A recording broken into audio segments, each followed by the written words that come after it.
దాని ట్యాక్స్ అన్న వసూలు చేసుకోవచ్చుగా, దాని మీద ఏమైనా వసూలు అవుతుందా? జిఎస్టీ లేదుగా. ఇదివరకు ఏంటి 750 కోట్లేమో అమ్మినందుకు డబ్బులు వచ్చాయి, జిఎస్టీ వచ్చేది మళ్ళీ దాని మీద. ఏది ఆ కొన్నందుకు అమ్మినందుకు 2 రకాల దగ్గరగా 900 కోట్ల ఆదాయం వచ్చేది. అది ఇప్పుడు లేదు కదా. అట్లాంటివి మనకి ప్రజలకి ఇబ్బంది కలిగించని, మీకు చాణక్య అర్ధనీతి చెప్తాడు చాణక్యుడు, ప్రజలకి నొప్పి తెలియకుండా తీసుకోవాలి. వాళ్ళ దగ్గర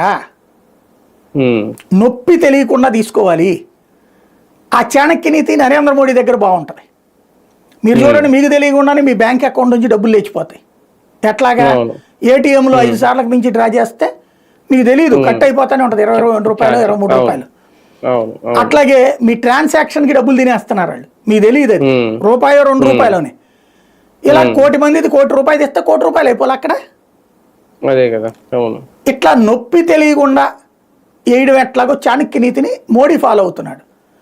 ఈయన కూడా అది నేర్చుకోవాలా.